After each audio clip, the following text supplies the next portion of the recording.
everyone, and welcome to Booming Encore's Learning Bites. My name is Susan Williams, and I'm the founder of Booming Encore. Electric bikes, or as they're sometimes called e-bikes, are extremely popular with baby boomers. Some recent research has found that baby boomers make up the largest cohort of electric bike owners or interested consumers. And these bikes could really help us stay active longer and potentially enjoy some great scenery along the way. But what should we look for if you're interested in buying one of these electric bikes? Well, today I'm joined by Michel Courval from Electric Bikes, and he's going to help us learn more about this. Welcome, Michel.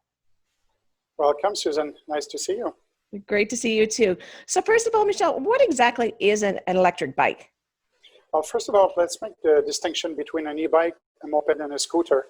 The moped will have a motor. It's going to require you to have a driver's license, a license plate, and insurance, and it works on gas, as opposed to the scooter, who's going to be working on batteries like the e-bike, but it will usually have lead-acid batteries. It's going to have a limited amount of range.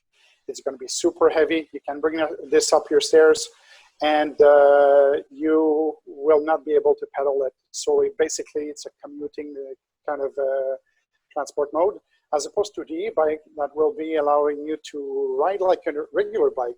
It's going to allow you to ride with the throttle. Some of them have a throttle, mostly if it's rear motors, and you will have the pedal assist, which will make you basically a super cyclist. So you will be able to work out on the bike. You're going to be able to make an effort. You can work out as much as you want on the bike, but if, let's say, you get a big hill, you can't climb that hill, or you have joint issues, your knees say no more, you have to throttle your way back, you can do that as well with the e-bike. So what are the primary uses for an e-bike? It's a good question. You're going to have several kind of profiles of people who will buy the e-bike. First, you will see a lot of people in the kind of people who come and see your wonderful website will be the biggest, I would say, piece of that pie. A lot of those people will want to level down the terrain, basically. So they will want to have more fun on the bike. For basically, you're going to be riding longer or at a faster average speed. So basically, you're going to be able to go faster or longer with the e-bike. So a lot of people will do this for leisure riding. You will also find the commuters, people who will want to leave the car at home, or basically don't have a car, and they will try to go to work without having to sweat their way there, and use the e-bike and be able to conveniently bring it inside the office as well.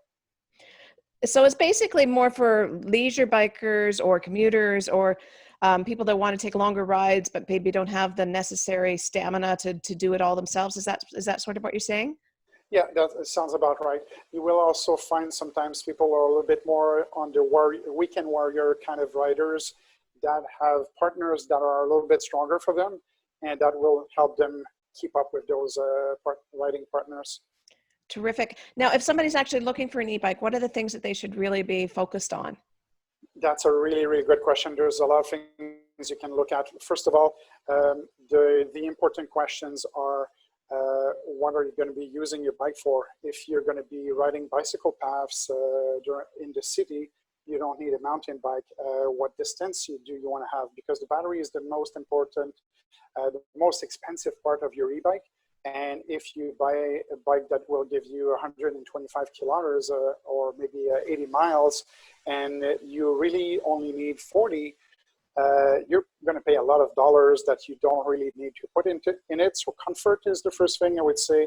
After that, the range, and also basically it's like a car. Do you think a car that is worth $50,000 is expensive or not? It's relative to your budget.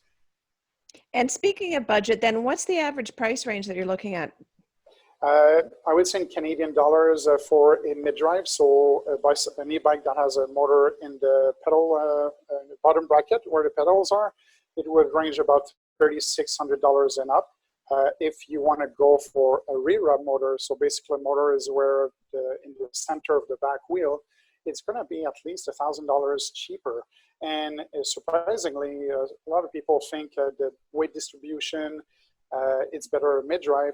If you're not going to be climbing the mountain in a chairlift and stumbling it down aggressively, The weight distribution is not that important, and the dollars might be for you. So in that case, I would say don't stop yourself from buying a rerun motor.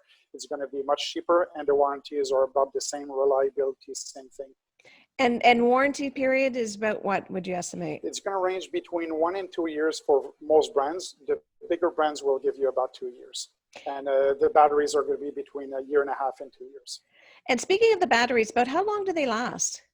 Very good question again.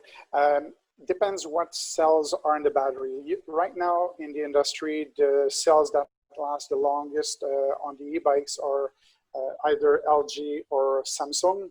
Panasonic does well as well. These, if you maintain them properly, you're going to be having a battery for about 5 to 7 years. And maintenance means you will need to give it a charge about 15 minutes at least every month during the extended periods of time that you're not using the bike, simply to keep the chemistry of the battery active and to keep the battery from being at the same level of charge for extended amount of time, because this is two of the things that will damage a battery and reduce the lifespan. And approximately how much, and you mentioned maintenance, is there much maintenance involved? Like after you've made the initial purchase, are there maintenance costs that people should be aware of? The maintenance cost, the nice thing about this is mostly going to be the mechanical parts of the bike. So derailleurs, chain, wear and tear of your tires.